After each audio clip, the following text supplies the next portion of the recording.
Whitney, hello. Thank you for joining us. Of course, of course. Happy to be here. Welcome to Leaders on Tap. I've really been looking forward to this conversation with you. I have been so blessed to get to know you after, I would say, over the past couple of months. Yeah. And I definitely know that you have a story worth telling. So, in our conversation today, I want to touch on your professional career and certainly the business that you lead with Ascend People. But I want to start before that. I wonder if you could share with our audience a little bit the path that led you to HR. That's a really a great question. So yeah, for me, I was someone who went through like my childhood and like high school and things like that as someone who was like a very numbers, like logical thinker.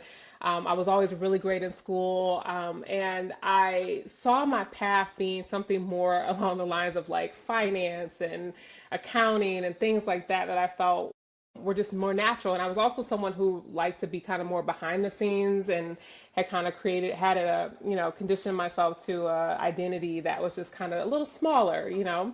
And so I originally started in a corporate finance, working for a big consumer goods company, and hated it. And I think just like really realizing that like it was way too small for the impact that I intended to have.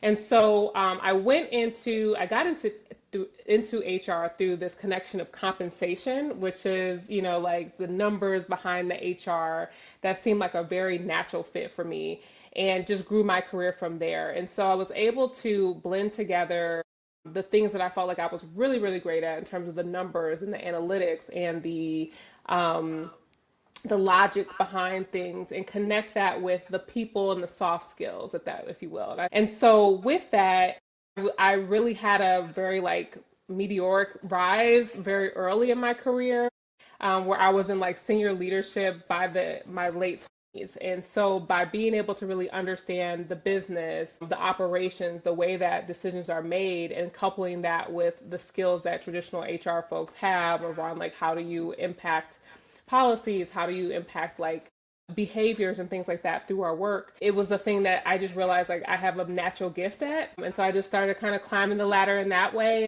Here I am. Was there something, Whitney, about, given that you kind of came in through that financial door, was there something you saw about compensation specifically with regard to nonprofits that led you down that path? Yeah, so I mean, I think broadly, compensation is a very unique and interesting place to be because you're at the heart of the biggest line item expense on any P&L, right? Which is usually like staffing, and payroll costs. And right, like it's the heart of people's livelihood of what brings them to the work, right? So they want to get paid. And so you get to be in all the rooms with all the important people very, very early, and able to see why and how decisions are made, what's motivating those decisions, how the business impacts those decisions, and things of that nature. So specific as you talk about like moving into the nonprofit realm of that, right? It's a very interesting kind of balance of things that we have to hold to. So there's the behavior driving, there's the budgetary restraints, and then there's like the passion and the activism behind people who want to do community work and things and charity work. And so it's a really interesting dynamic to put all those pieces together that are soft and hard, and you're trying to like navigate it.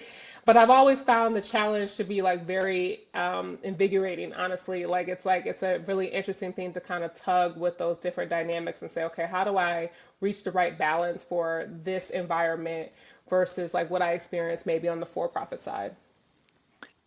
Would you consider yourself as always having been mission oriented? Was that part of the appeal?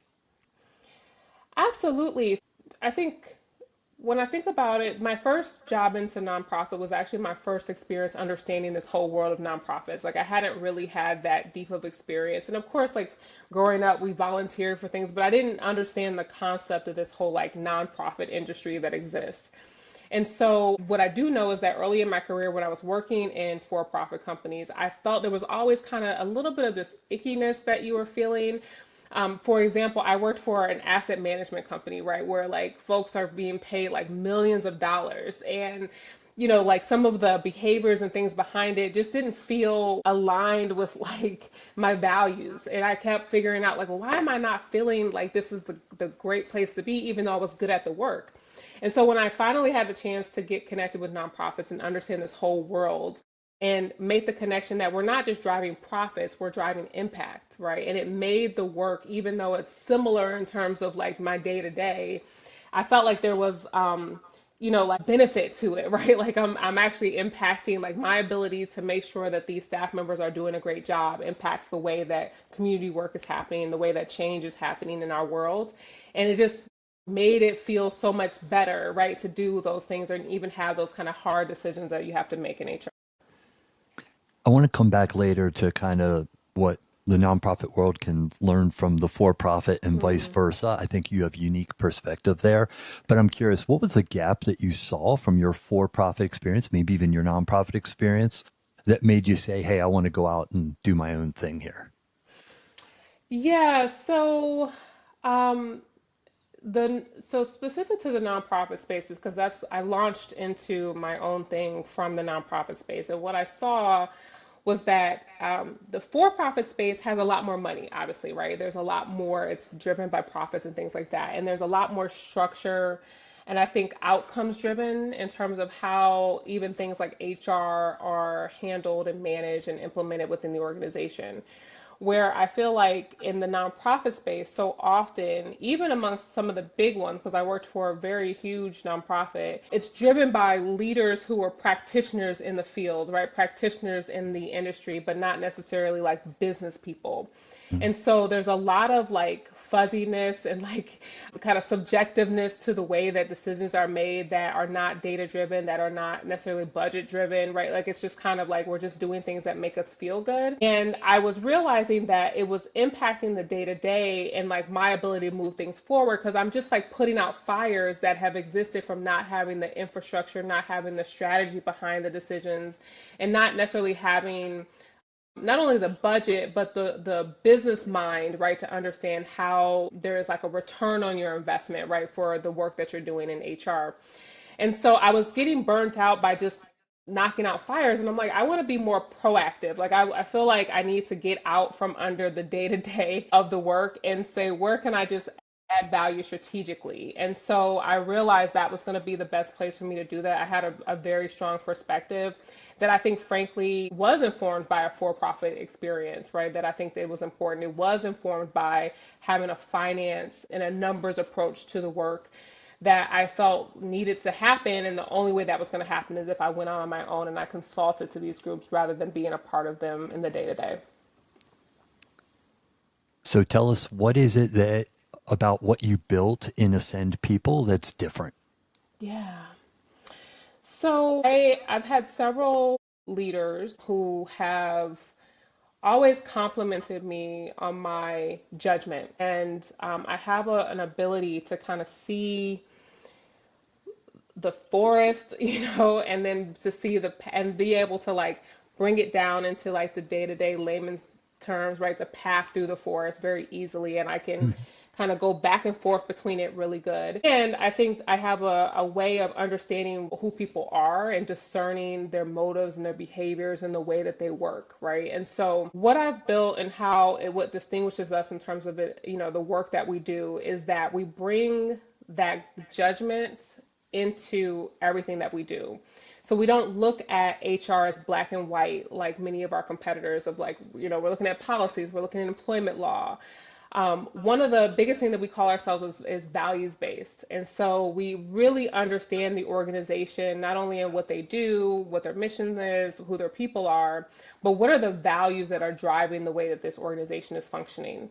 And so we have some groups that are very progressive and they lean into, very liberal approaches, right? And so we say, okay, how can we align the practices to help promote that type of approach there? And then there's folks that are more conservative and they have a more, kind of like organization centric approach. And then we have the HR follow that as well. And so there's like a judgment that it requires to like understand where you're at.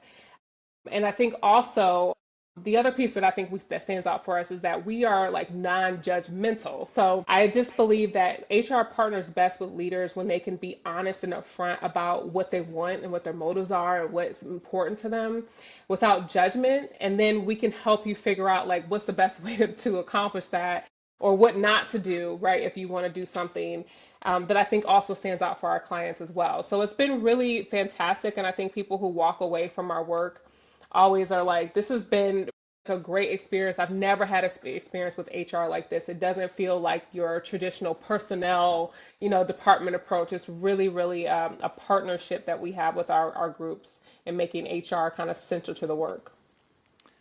That certainly sounds unique in terms of my experience with HR consultants. It's very refreshing.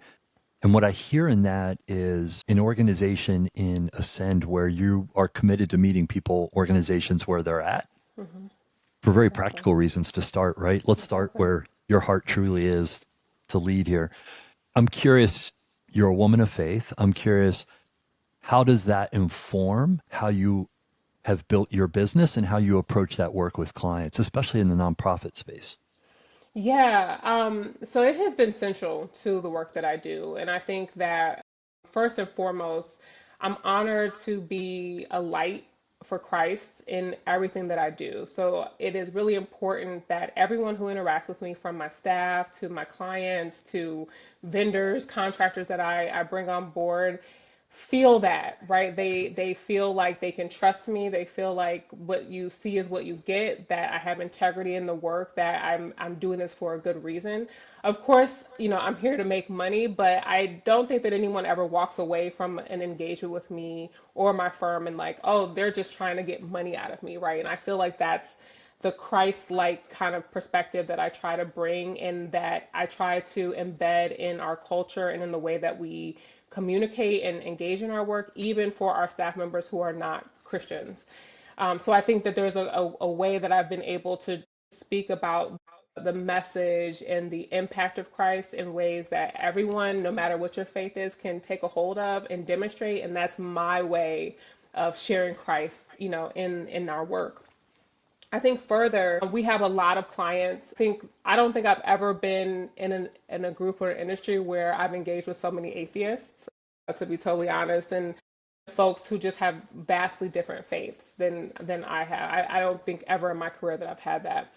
And so I have wrestled with it. We have groups that actively work on abortion things, right? We have groups that actively work in other areas that are not aligned what I understand the faith to promote and want for their followers. And so what I've had to wrestle with and where I think I've gotten with Christ, and like there's been lots of conversation where I'm like, God, am I doing the right thing? Like, do you see what these people are doing?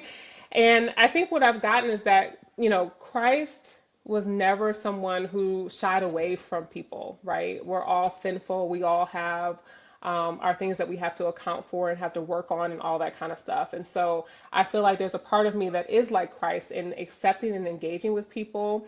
I don't participate in the things that necessarily other folks are doing, but I can, again, be a light, be the first interaction that they've had with a Christian that felt good, right? That maybe just plants the seed that there's another thing that God is going to do in their lives that's going to say, oh, I had that interaction with Whitney, and then I had this other, right? And that might be the thing that makes them, change over to the good sides. It's a daily walk, and I just try my best to just, listen to Christ. I pray often. I can be in like conversations where I'm like whispering under my voice, like, God, please give me the words to say to this person right now. And he Mhm. always shows up. So it's really important to me. I've experienced that side of you, in fact, right? Thank you.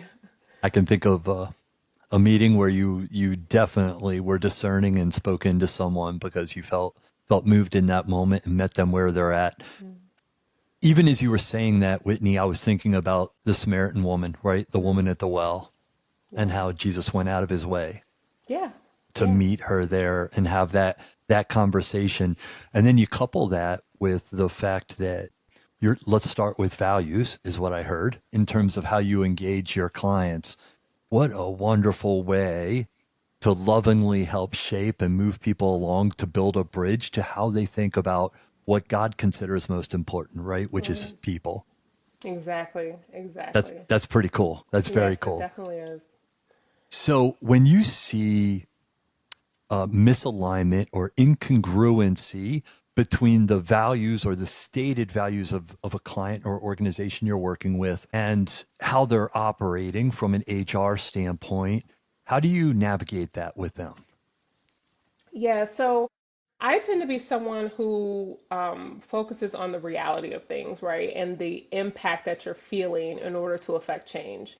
And so I think it's always easier, right, to be able to move someone when you're talking to them in the current pain point that they're having, right? And so I'm able to help them identify how the behaviors, the actions, and that incongruence is hurting them right now. And it's been really effective for folks to be like, oh, I'm like, so you see that conflict that you just had? That's because this happened and this happened, right? So if we Smart. change this, that won't happen again. And folks are like, please, I don't want to go through that again. They're So I try to receptive, right? find, Yeah. right? So I try to find those moments where we really are impacting the pain points that people are having, and not in a way that's like trying to pull them out, but just in the work they naturally come up, and I'm able to say, if you want this to change, right, here are the ways that we can do that. Here are the things you need to be thinking about. Here's a way that you need to rethink your approaches in order to get to better outcomes. And I think that people really, like, I think there's some HR folks who really are just all about, well, the law says this and the policy says this, and I'm like, it's not, I use this term that maybe not it's not so great, but it's like it's not sexy enough. Like, people don't really care about that part of it, but they care about the thing that impacts them the most, the thing that's keeping them up at night, the thing that is like giving them anxiety. And so if I can help them see it through that lens, you just have a much better approach. And then all that other stuff, the compliance and stuff like that, all comes along with it later. But that's been my approach that I think has been really effective. So smart. So smart, it sounds. What are the common or recurring themes that you see there? So I think there's two main things. And I think, so one of them is that we don't have a lot of effective leaders in the organization. And one of the things that I see across the board, it's not just a That's a nonprofit. perception that they come to you with or a stated So I think problem?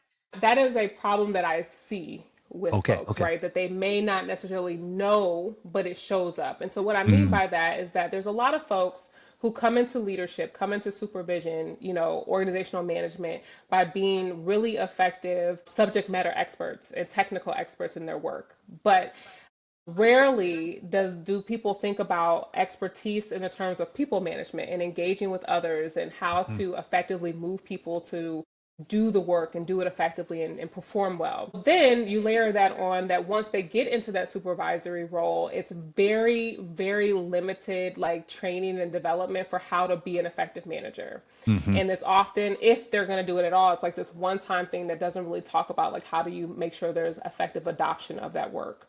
And so what happens is that you're engaging in the work day to day. You're busy. You have like, your core work, and then you have your management work. And I think that many folks engage in it like, I get to do this manager, the core work, right? And then you start to have issues with an employee and with the team. And you're like, this is too much for me and I don't know how to do this. And so people just kind of react in those stressful environments in lots of different ways that I don't think is effective. And often I feel like there's kind of this avoidance posture that leaders come through where it's like you don't want to address the issue. You don't want to be the bad guy. You don't want to spend your time here. And so you're just trying to like figure out the best way to get this problem off your radar. And it never is a way that is addressing the situation. And so we have conflict after conflict after conflict that I will say, like, if you had just addressed it up front, if you had just been honest about what your expectations are, if you had just said the hard thing and told them why, we would not be here. But I think it's like a skill that folks have a hard time understanding is the issue. Mm. It shows up time and time and time again in lots of different ways. What's interesting about that, Whitney, is how similar that is in my work with Christian business leaders. Mhm. So I wonder if it's the missional nature of that, Yes, right? And I can't tell you how many times I've said if you just read Crucial Conversations or Radical Candor, exactly. and we've actually coined this term sloppy agape. right? And it's this idea that, Whitney, I know you're not performing well, but in the name of love and grace, I'm just going to let it go on. Exactly. And then it festers and becomes something bigger. Yes, it grows and grows and grows and grows until it becomes so horrible, that it can have such impacts on the business and the work that's happening. So yes, I'm totally on board with you there. I'm not sure this question is any different, but I'm trying to be provocative here. As someone that was once told by the director of one of our large family foundations in town that maybe I had a bias, I think I told you this, with regard to nonprofit leadership. And I really had to pray and work on that. But I am curious what you would say to this question. What's the dirty little secret about nonprofit cultures that nobody's saying or talking about?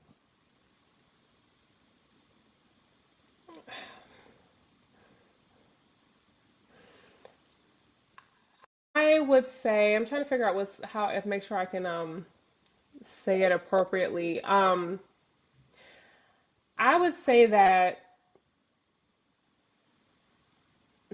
there's not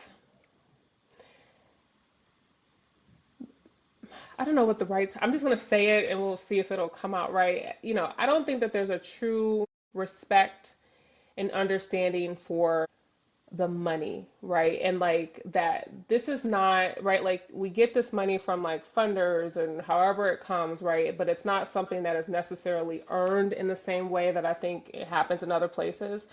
And so we just like engage in the work, I think sometimes kind of haphazardly in a way that isn't like always a strategic approach. What are we doing with this dollar? How is this impacting us? And so that comes in with leaders in lots of different ways where like you are not valuing or respecting the money and you maintaining this employee who's not doing a good job, right? You're having to keep paying them and they're not performing and they're not contributing to the work that you're doing. But we don't like hold it in the same way. In other words, right, like if this were your money, would you be okay, right, with like, it being wasted in that way of the way that you're doing HR, the way you're managing that employee? And the answer would probably be no. But somehow in the nonprofit space, I do think there's just like a disconnect between that piece and just being good stewards of the resources that the nonprofit comes into, that even if you're not necessarily like generating it yourself or it coming from your pocket, that we need to respect and do a better job of. Ooh, that's good. And so I'm curious, is that by nature of the nonprofit business model structure, like the way nonprofits are organized? Or is it maybe a common theme with mission minded people and their relationship with money? Oh, I think it's both. I mean, I think that I've come to learn that there are a lot of people who aren't good at money, regardless, like if it's for profit or nonprofit, right? And so Mm-hmm. then, like, when it's just been my experience that when someone's handed money that you don't necessarily have to earn directly, or you don't see the impact of what that money like means to generate, that you tend to squander it a little bit more than you maybe would if you did have that experience, right? So I think there's that. And I think that, I think there's been a lot of control with how nonprofits function through philanthropic and funder relationships. That I think there's almost a little bit of like this kind of rebellion that the nonprofit industry has, like a culture that has developed of like, we're going to do it our way. You know what I mean? Like we feel like we don't want you to be in this every day. And so like what we think needs to happen is what we're going to do.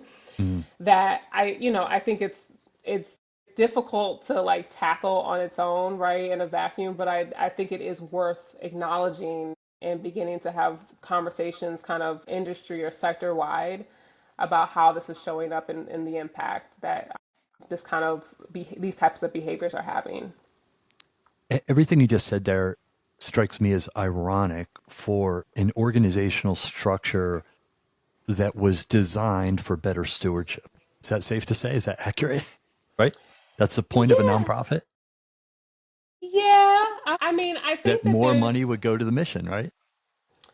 yes, yes. So yes, I think that it started with this idea of like how do we help our most vulnerable, right, in this work? How do we help them as much as we can? But I think that the concept or kind of the origins of it got lost, that it requires people to do the work.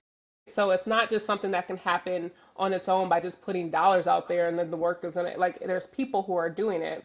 And Yeah. so when you layer that labor in and the value of the labor and the way that the labor has to engage with it, I do think there's a disconnect between understanding that you can't impact the mission, like optimize the mission without thinking about how you optimize the people who deliver and facilitate that. Yep. So what role do volunteers play in the consulting that you do?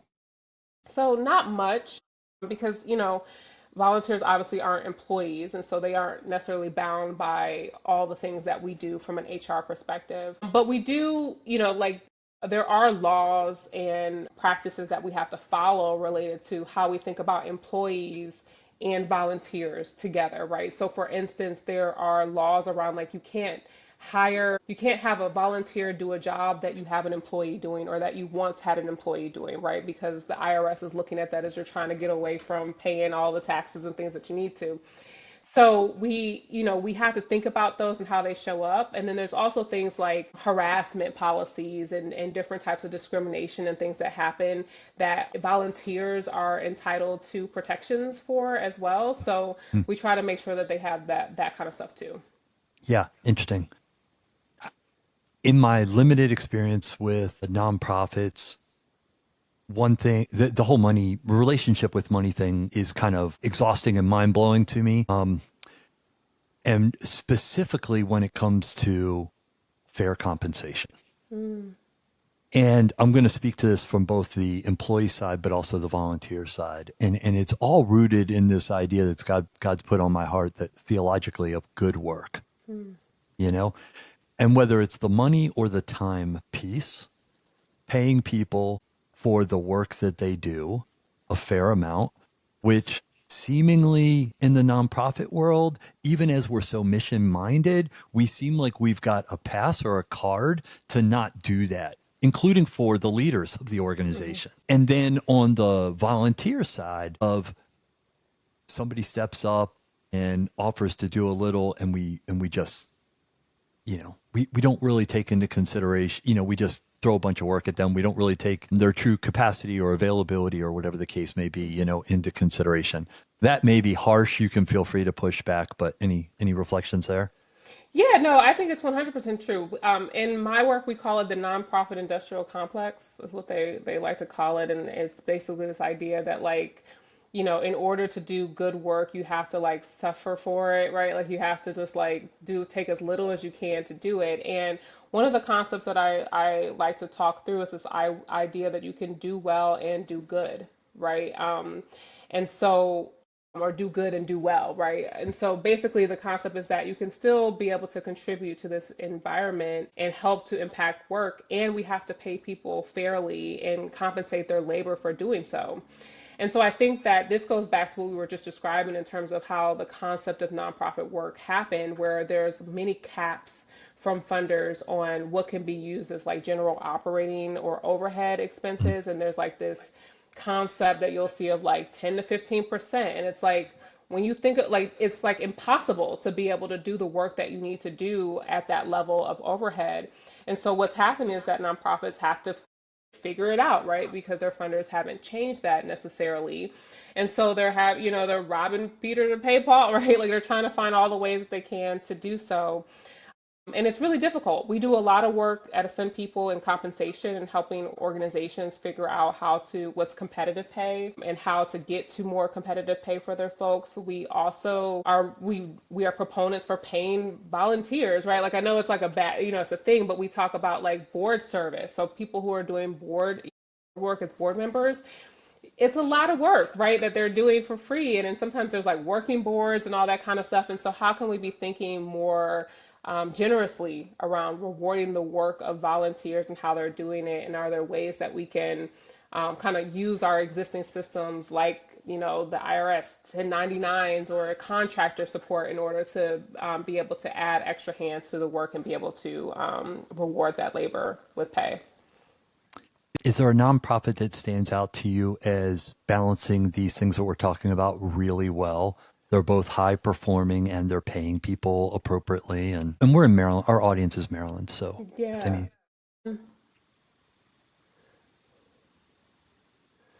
So, I think naturally philanthropic organizations, so funders, foundations, they do the best job, but they also have the money.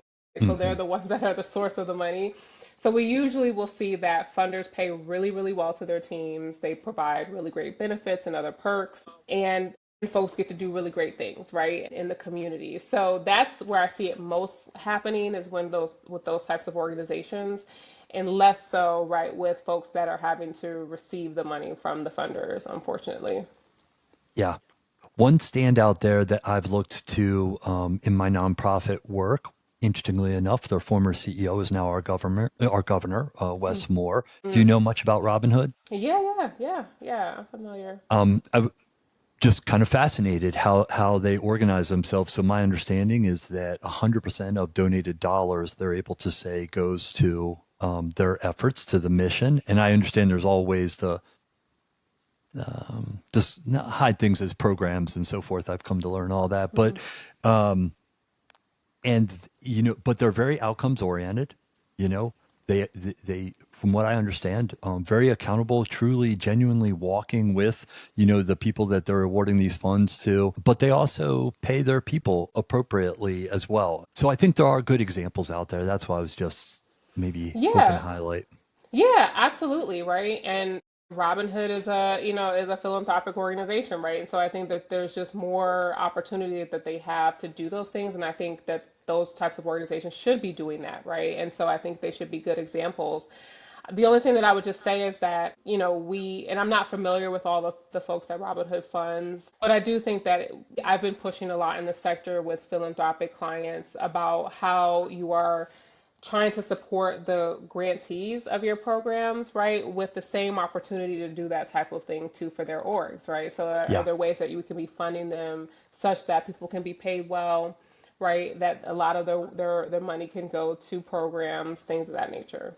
Yeah, I know for a fact we have at least one large family foundation in Frederick that does an excellent job of saying, hey, Mr. and Mrs. Nonprofit, before we give you this multi-year grant, we're going to insist that you have a logic model. We're going to insist that you have some leadership training.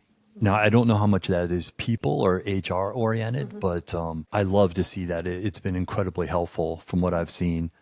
So I want to talk a little bit more with the time that we have left about your faith. And I'm curious, how has your faith, you kind of talked about it externally, but how does it play out within your business, with your team? And maybe what does it cost you ever Mm, to bring your faith to work? yeah. So I will say that I have felt somewhat insecure and being really honest about my faith, right, for much of this. And part of that has come from that there have been some bad actors in the world that, purport themselves to be Christians and that people have had really, really bad interactions with, right? You can see that somewhat in our politics today, where folks Mhm. see people who are using Christ's name to, you know, Advance an agenda. justify and advance agendas, right? And it rubs people the wrong way. And so there has been situations where I have honestly felt like my career could be threatened if I named my faith that way, that people would see me as an enemy, that I'm like part of that crew and not more values aligned with what they were doing. So it was very challenging for me and I had a very hard time engaging with it. But then, I started really reflecting. I think I've shared this with you before, but on my birthday every year, I kind of relook at my values and kind of what I want this new year to reflect in terms of my Christian values. And freedom is usually one that I have every year of like I really want to lean into as much freedom as I can. And to me, you can't have freedom if you have fear. And so I've really worked on understanding that, God does not give me the spirit of fear.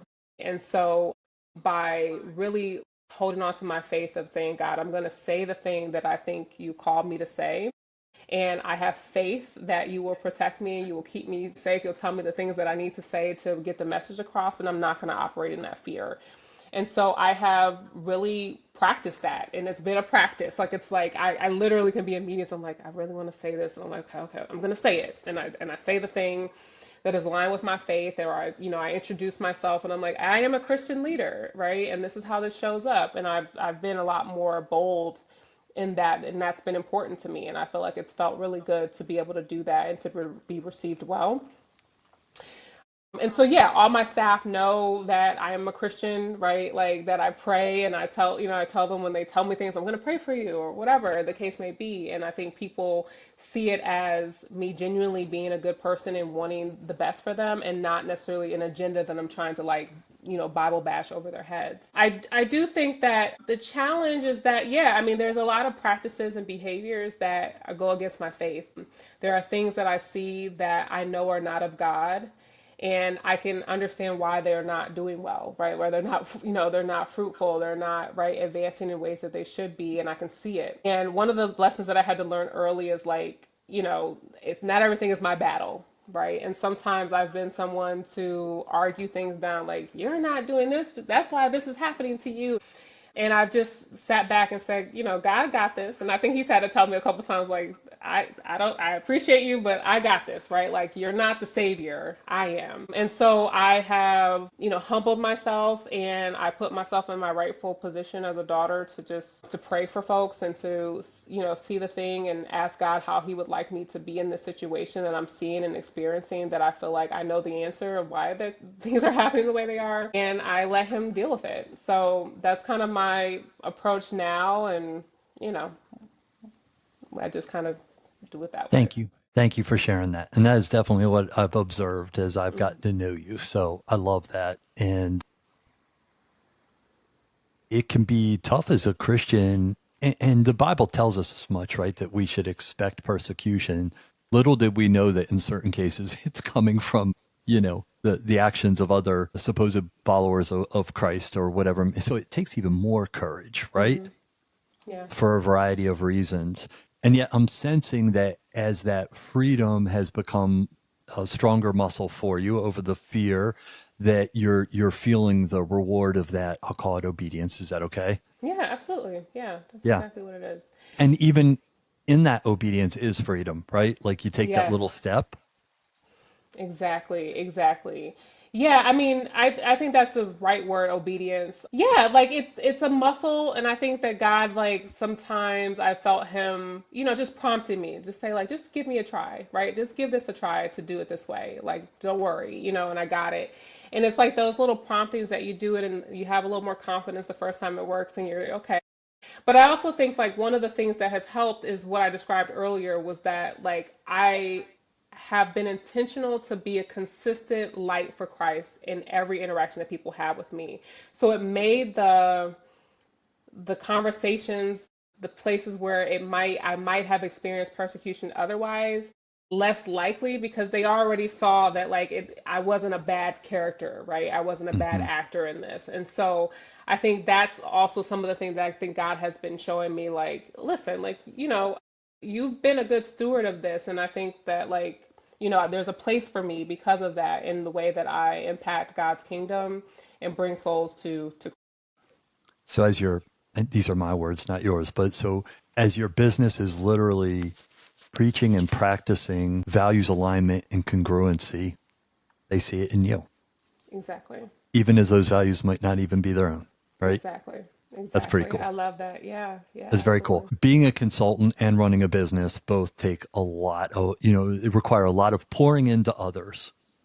And to your point about you're not the savior, I can't think of an industry where that probably serves you better, right? Because people don't always take your advice, right? Exactly. Yeah, It's like if you exactly. just did this, and so to remember, hey, we're there to build bridges, to plant seeds. I can Hmm. see where that would really serve you well.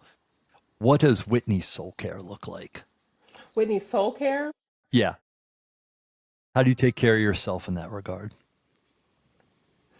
Yeah, one of the things that and I think I may have shared this with you before, one of the things that I have understood is that this ministry that I have, right, in my business and as a consultant, is one part of me, right? And it's a relatively small part of me. But what God calls me to be is not only a daughter, but a wife and a mother.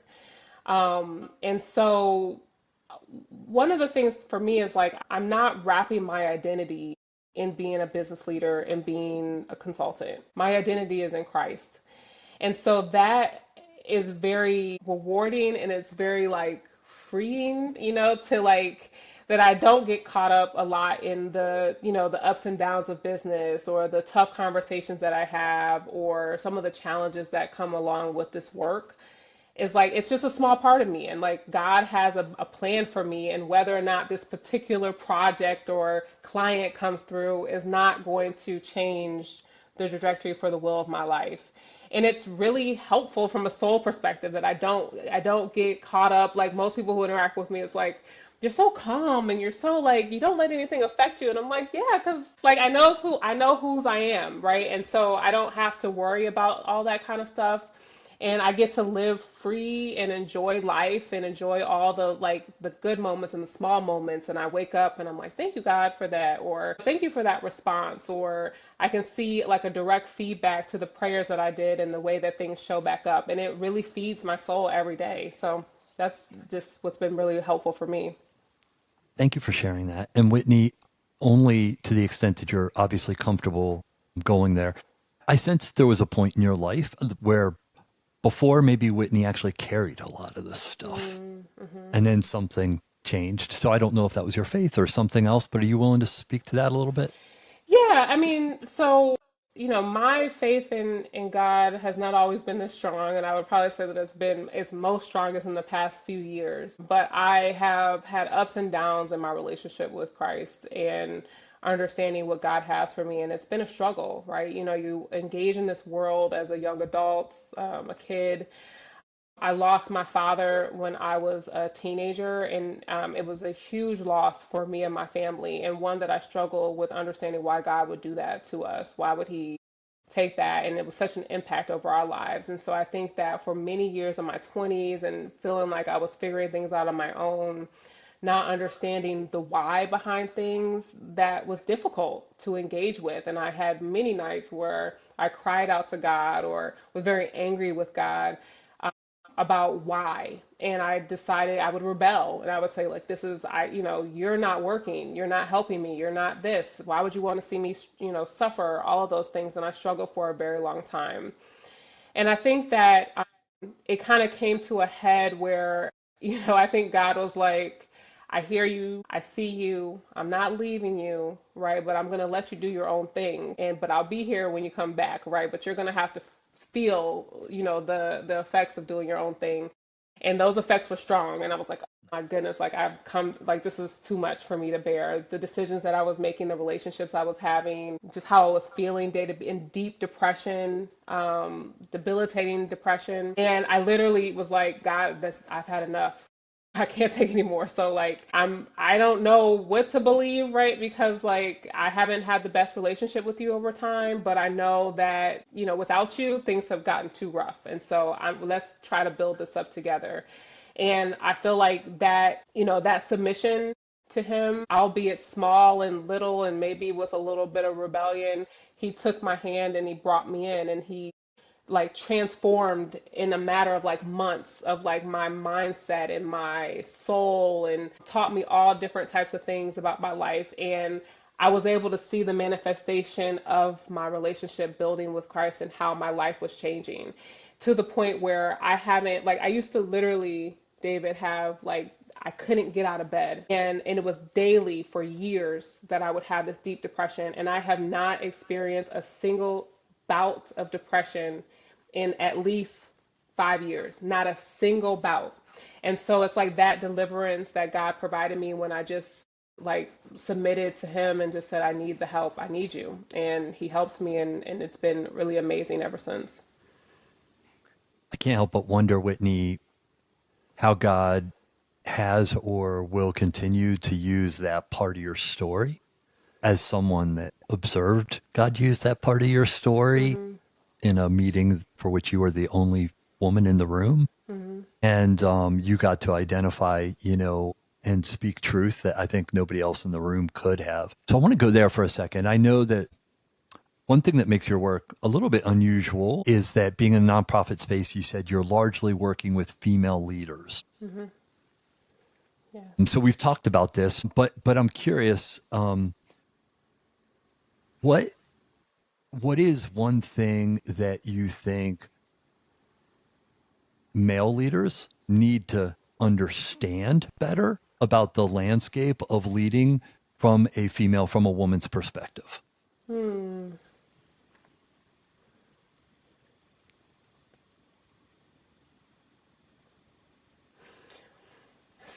I think one of the things that comes to mind for me is that women are have been blessed with the opportunity to do a lot of things, right? We have this miraculous ability to produce life, and it's this very energy consuming, almost dangerous kind of thing that we do. That is natural, a natural ability that God has given us, right? That's very difficult, and I think that God knew that women could do it, right? We engage with lots of different people, and my point is that we are very strong and resilient, right? And not necessarily in a feminist perspective, but just the natural realm of who God has created women to be. You think about like being the rib, right? And that's like a structure. It's like a undergirding of a thing, right? And that requires something to be strong, to uphold, you know. And so one of the things that I think often gets missed is that in the femininity of a woman and all this kind of stuff, it can feel weakness, right? And feel like we can't do as much, or that, our more emotional side, right? Like that's more visible comes out, and that somehow creates some type of weakness in our ability to do the work that we do. But I would challenge male leaders to think about that as like a strength, that the woman who can give birth, like literally give birth, produce life over 10 months, give birth, wake up and do the housework and manage the man, right? Like there's a value in that, right? There's something about that you would want to look into and say that's amazing. So I just think that sometimes we get underestimated for the work that we do. And I feel like every woman that I've met, and especially going through my own, right, like being, giving birth, and I was like, I can do anything, right? Like if you just give me the opportunity, right, I can figure out most things just as well as probably a man can. And so you have to be able to give us our due for that and respect us for what we are capable of, and how we show up brings a different type of skill set, different approach in a way that God has specifically created us to do. Mm.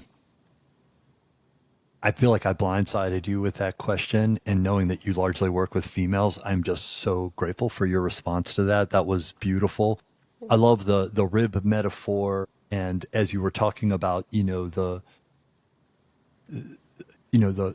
how a woman, is literally given the responsibility of giving life, right? Bringing life. I couldn't help but think of the term managing miracles. God literally Mm, gave you the ability to manage miracles, not just, through those 9 months and the birth, but, for yeah, the years to come. And of course, the guy has a role to play there, but it's very different than the mama's role, right? yeah.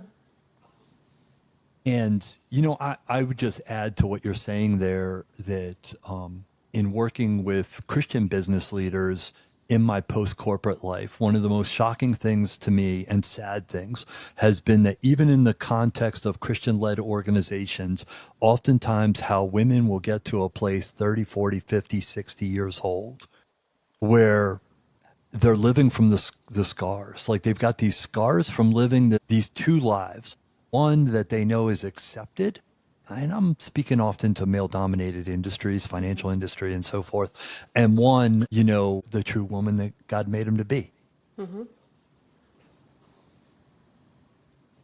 I think more men need to be aware of that, Yeah. myself included. I'm like, how did I get through my whole career and not understand that women are dealing with this? Mm-hmm. And I'm not even talking about sexual harassment and things like that are obvious, but like you talked about, how do we respond, when a female leader that we work with is emotional about something? Do we see that as a strength, and do we choose to pull that thread and to honor them in that moment, or do we make them feel shame? You know?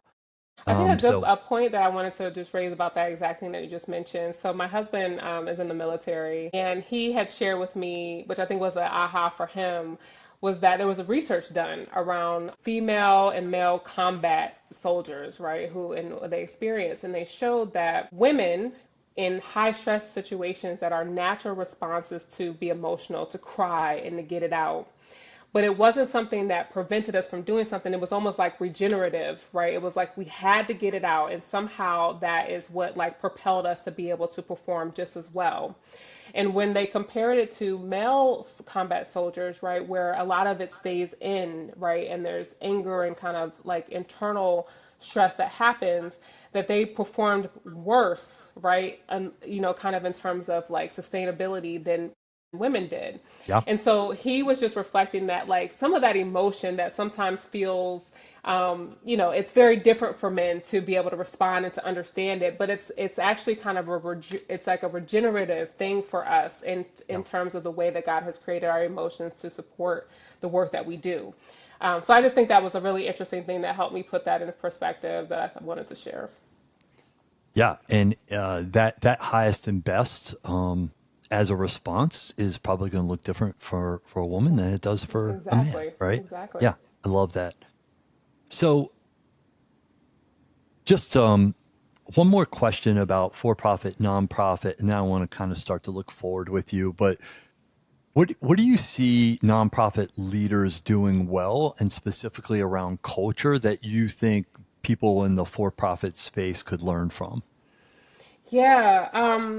So to me, the biggest area I think is like this idea of inclusion and kind of recognizing the different what we often call in the sectors like intersectional identities that people bring to the work, and recognizing and supporting and encouraging and celebrating those differences. And so my intersection of being a Christian, being a woman, being a Black person, being a mom, right, like there's a lot of nuance to it, right? That, I need more flexibility, right? But I'm a very strong worker. I have a high integrity, right? It can benefit you, right? Just as much as someone else who has different types of intersectionality that it brings, but it does require a slightly different approach to how you bring me and my talent into the work than someone else. And so I do think that in nonprofits there is more of a emphasis on that individualism and how we support individuals. You call it equity, right? Like inclusion, those types of things where we're trying to figure out what do you and your intersection to be able to bring forth the same thing as someone else. And I just think that's important to be thinking about it that way instead of thinking about it as a threat. Is like, how do we get the most and optimize, right, this Yeah. person's identity into this work versus another person? There's some good research that I think is maybe I'm going to say starting, maybe it's been around for a while, but starting to support that. And in particular, one of the people that I work with, has a company that does just that, that helps basically their value proposition is helps the your employees feel valued, heard, and bring their whole selves to work. Mm-hmm. And just some amazing stats around what they call presenteeism, which is to say, we always think in terms of absenteeism, right, is a problem. But what about presenteeism? When Mm-hmm. people don't feel known and valued enough to bring their full selves, related to what you're talking about, right? Mm-hmm. You don't understand me and everything I have going on and my gifts and my talents and what makes me unique to fully maximize that. I love that. So thank you for sharing that. To be quite honest, equity and inclusion still for many Christians and Christian males, conservatives can be trigger words. It's so I think you can open that up for hopefully some people to see that in a different light. I love that. Yeah. All right. So a question that's occurring to me now that I don't even have written down in front of me that I'm wondering, and that is if Whitney was to write a book, first off, I would read it.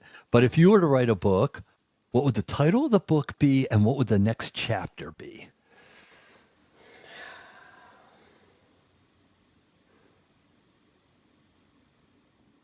So I'm actually going to answer this question literally because there has been a book on my heart that I haven't made the time and space to do yet. But I don't know the exact title. But what I would say, how I would describe it is this idea of women breadwinners in Christian who are Christians, right? And Hmm. there's this it's a really interesting place, right, where we have a lot of women who are more educated than some of our men in our society. That women are growing more and more in terms of their career and their income potential. Yet we have a Bible that talks about the role of women and the natural order of the family and things like that. And I have found it to be a challenge, right? To how do you put this all together, And I think if I think about the next chapter, I think about, you know, how you honor the relationships and the marriage that you have, that it is goes beyond and transcends income and money, right? Like there's so much benefit to that relationship and what it does to support you, that allows someone like me to be all that I can be in this world in really unique ways. So I would love to tell a story. I would love to tell the story about how you can live into who God has created you to be, and the impact that He's asked you, that He's provided for you to have in this world, and the way that He will make that work in the construct of like how He's created His kingdom, right? And that He will still allow you to do that, and to be respect your husband, and to add this to your family, things of that nature. And I think it would be an interesting thing that I wish that I had as growing up, and kind of engaging in my life as a woman who is ambitious and all this kind of stuff, and trying to figure out, like, what does it mean to submit to your husband? What does it mean to that I need to follow, right? Like his vision and things, like for our family, while I have my own, like pathway that I'm trying to drive. So I think it would be an interesting book that maybe one day the world will get to see. I think so as well. And I'm glad you brought up the passage from scripture about submitting. So I'm curious, do you mind going there? Like, how do you think about, I'm hearing you describe a both and.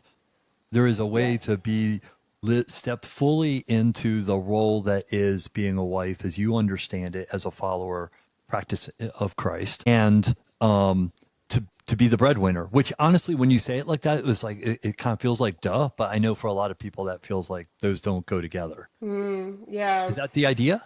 Yeah, I mean, yes. Like, I think that there's so much, I think that our world, and I'm using the term world intentionally, our world has shown us that, like, power and control comes from money, and so that has infused into families, that somehow whoever holds the money has the power and things like that, but that goes against God's way, right? So for me, I think about it as like money is a tool, right? It's just a piece of this, it's an outcome of the work that I do, right? But that, like how it's supposed to work is that I still have to trust my partner. I have to submit to him. I have to engage in this world in partnership with him. And so I don't, like I don't associate control or power with the money, right? It's just around like how he's supposed to love me according to Christ, how I'm supposed to love him, and how I'm supposed to be a helpmate. And I think about that. So really, to me, it's around like separating this thing that we have, right? Like it's like this is just a part, as I mentioned, it's a small part of me, like the money and the income that I generate. But the bigger thing is like, who am I in my household, right? Like, and how do I support you, and how do I look into you, right? Like, and things like that. And yeah, I think it's just God has kind of given me that revelation that allows our relationship to work really well, where like like the idea of money doesn't really isn't a thing in our world in terms other than like making purchases. Like it's not In really terms a of the thing. balance of your relationship? Exactly. This in the work that I do, I see this quite often, and it's usually the guys, the husband Hmm. that right that's not the breadwinner that struggles with it more, because I Yeah. think honestly as males we probably associate that a little bit more with our worth, right? Yeah. And that's not great. And so it's always, coaching these women leaders to not pander to that situation, to not submit beyond what the Bible intended. There is a healthy submission that I know you subscribe to, and we don't have time to unpack here. Um, but I am curious, what would you say to the women out there that are breadwinners in a Christian household in terms of what does that mean then as the wife? How do you show up in a way that you are in unity with your husband and he he feels rightfully honored in his role, I guess I'll say. Yeah. I mean, to me, it starts with this idea of like, what is it? Life and death are in the power of the tongue. And I think that sometimes women who find themselves in a breadwinner capacity will kind of destroy, right, the man and his role by the way that they engage and what they say and how they talk about it, right? It's not good. And so I do think that we have to honor our husbands in the way that we speak to them and how we talk with them, and not to let our pride and our ego, because we earn a certain amount of money, show up in the way that we interact. And so I've seen that look like, when you have an argument and you want to like tap in that on that little ego thing, and it's like it's unnecessary. And so for me, at least, I'm very cautious about that. I speak respectfully to everyone that I engage with, but especially I think it's important to uphold that in your marriage, that I am speaking respectfully of him, that there is no pride in our relationship, and that I'm not going to revert to that. That's not in my language to engage with him when I'm upset or whatever the case may be. So I think it's extremely important to guard our mouths, to guard our tongues, and how we engage with our husbands, regardless of what the circumstances might be in that marriage. Yeah, and the other thing I would just say is that, to your point of saying that there's a healthy submission. And for men, right, like I think one of the things we have to acknowledge is that this is a family, it's a unit, right? And so we all have different contributions to how we show up in that space. Mhm. And so like it's not just all on women to like do all the things, right? Like there's roles that men play in the children raising and in the household and things like that, where we want to try to think about how each of us come to this marriage and this family, who can contribute in interesting ways, and we flex and we allow for the uniquenesses that God has created us to be, to show up in our marriage collaboratively. And so I think that can go a long way too, of just making women who are in that position feel like the whole burden isn't on them to keep the family afloat. That there are things that the husband can do. My husband, he's like doing bath time at nighttime sometimes when I'm working late, and it's just a natural thing, and there's no ego in that. It's just part of Yeah. each of our roles and contributing to our household. Love that. It's very helpful, I am sure. And one additional thing that comes to mind in my experience is one role that I find myself encouraging women breadwinners, leaders in the marketplace who are Christian, is that man has a responsibility with regard to the spiritual leadership in that household. Do not let him off the hook. Actually, do the opposite. Make sure he understands that you're looking to him for that. And I know you subscribe to that. Yeah. Um, and again, we're right in marriage. We're told that we're one. So this is no power dynamic. That wasn't God's intention, right? But like you said, it's how we fit together and operate as very differently designed humans. So I'm not going to let you off the hook. Just a couple more bases. Sure. Next chapter, what would that be entitled? Um, my next chapter would be entitled, I don't know, David. I don't know what the title is. I'm not good with that kind of stuff. I mean, Let's go working title. a working title would be, I don't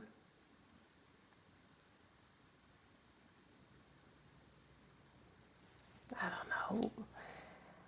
I mean, I think it's like, I guess it's like kind of just living in God's will. Like I've just been like trying to prioritize what God has for me, right, across all the different areas of my life, right, and who He's created me to be. And I have found that when I feel like I'm operating like squarely in His will for my life, like life is sweets and bliss. It's like it's wonderful. And I Hmm. feel like my life more and more across all the dimensions of it have felt that way. I feel it more and more where I'm like, this is nice, like life is good. And so that's what I want to continue in this next chapter is that happens more and more, that life feels sweet and I'm operating squarely in the will that God has called for me. So I ask that knowing that it's a dynamic time for you, that you have people approaching you about to purchase your company, to acquire your company. So I know this is very much on your mind. What does that Yeah. look like to step into that? Yeah, so I mean, first it's like it's a very humbling experience, right? Like I feel like who am I that God would, you know, exalt me, right? To build something that others find value in, that they want to, they put a value on it, like things of that nature where I just feel like I'm just like little old Whitney, like I'm just like a regular person. So it's a very humbling experience. I also feel like it comes with a lot of responsibility because there's this idea that, right, like I feel like God has called me for this business to be the person who stewarded it. And I want to make sure that I'm doing it for as long as He's called me to do it, and that I'm not preemptively, coming outside of that for my own selfish desires or for an amount of money and that kind of thing. So I'm currently in a place where I am, kind of like cautiously analyzing, assessing, what this looks like, just taking it all in to be at this place. And honestly, just making sure I'm staying tight with God. Like, I'm just like, okay, right? Like, I'm not making any decisions until I sit down with you and talk with you, God, and hear from you. And if I don't hear from you, to me, that means that I'm not supposed to move yet, and it's just kind of that thing. And so yeah, like I'm just trying to figure out what God has for me. God is, He is blessing me in ways that I don't even think that I'm fully appreciating or seeing. And it's, sometimes it brings me to tears that, like, who am I that He would, put so much on me to be open to or be able to experience in life. But there's lots of different, without getting into it, there's a lots of different opportunities that God has placed at my feet. And I'm just trying to figure out, like, is this the right time? Is this the right time? Or, like you're just trying to work it through. So yeah, it's a humbling experience. I would be lying if I said it wasn't a little scary, but I'm just trying to rest on God to Yeah. just show me what to do. It's and this is easy for me to say, but I can tell you from working helping many business leaders navigate this, that where you're at, right? You can't fully see, not even the next staircase. You can't fully see the next step, right? Hmm. And yet, I just see you holding that loosely and sticking to what we would call those keystone habits that are going to keep you grounded and connected to the vine, So Hmm. I just want to applaud you for that. And even as we were heading into this conversation, you added value to some work that I'm working on in this regard. And I just want to share it with the group that in writing a book on what it means to prepare for and exit your business well, you made the really important point that sometimes the mission, the chapter is talking about spiritual value add. And do we need to sell to another Christian business owner? And my response to that is no, but. And you said, hey, sometimes the mission is very, very closely tied to the company, and sometimes it's very closely tied to the founder of that Hmm. organization. And good stewardship is being aware of that, right? Hmm. And being willing even to let go if God says, hey, this part of that mission is done. Yeah, I've got something else for you. exactly. So thank you for that. Hmm. Of course. And I would just say, as you wonder, how could it be that God would use somebody like Whitney? You are a wonderfully gifted and talented person with just combined with a very unique and wonderful disposition and Hmm. personality, I think, to speak into people. And I'm sure that's part of your success. So if the last chapter of your book that I have now pushed you into, if it's about the fruit of your life, Hmm. what do you aspire to in that regard? And what maybe you have you already seen? What makes up that chapter? What's the Hmm. fruit that you hope to see? Not because of Whitney, all attributable to you. We know that you're more mature than that, but that you got to be a part of. Hmm.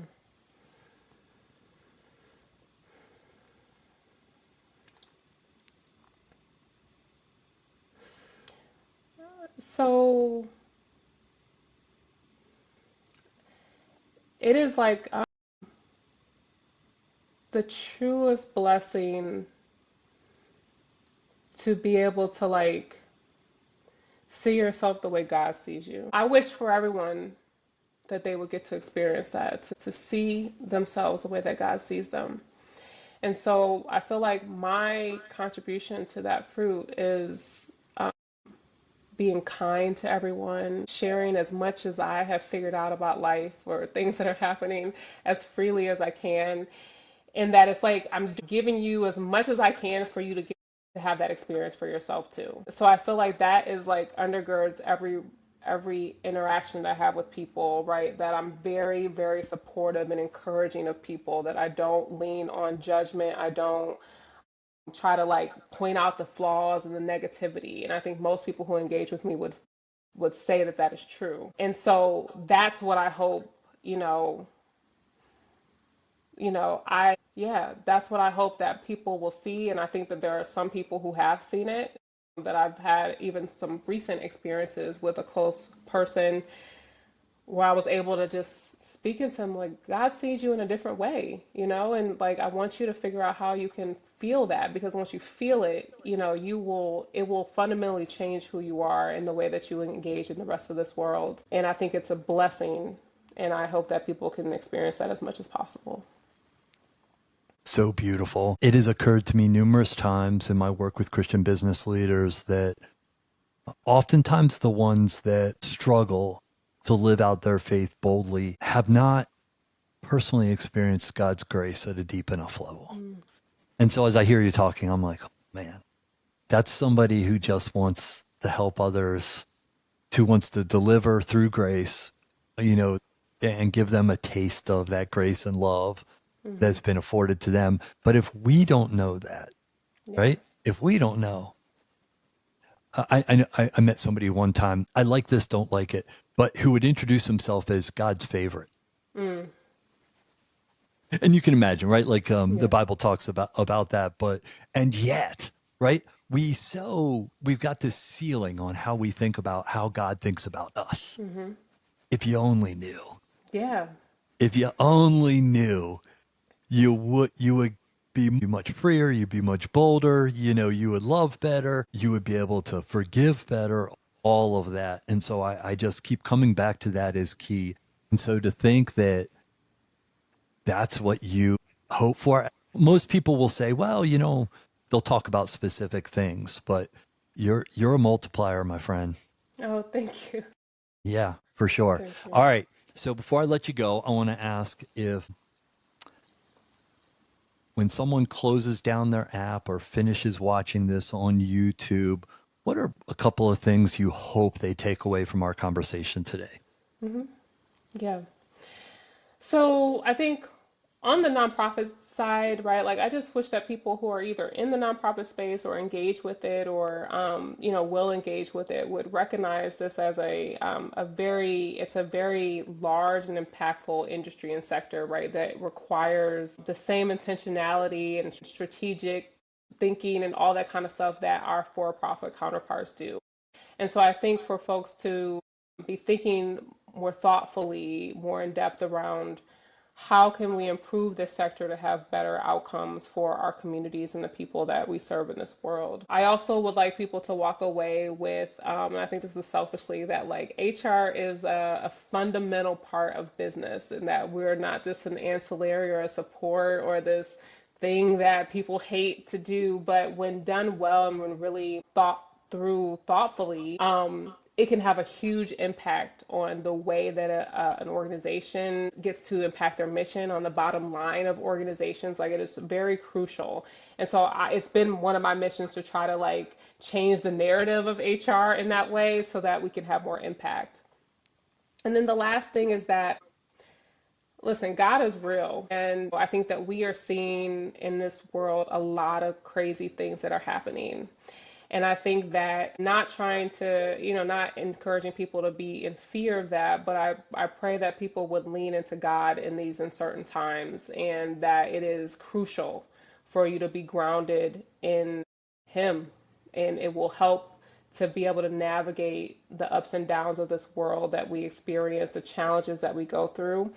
That I personally understood and felt that. And so I just hope that people would take this moment to say, okay, I need to be grounded to something that's going to help me make it through anything that comes our way. Love that. Well, thank you for your time today. And Of course. just thank you for sharing so openly. I'm going to click pause on this conversation, but I'd ask you to hang in there with me for just another second. If before I do that, if people want to reach out to you, what's the best way for them to do that? Yeah, you can reach out to me through my Through your company, website? Ascend People. Yeah, it's ascendpeople.co.co. So you can reach out, you can connect with me there, and happy to engage with folks in different ways. Great. And they're certainly welcome to message me, and I'll ask if your permission, if that's okay to connect them as Yeah, well. absolutely. Absolutely. Great.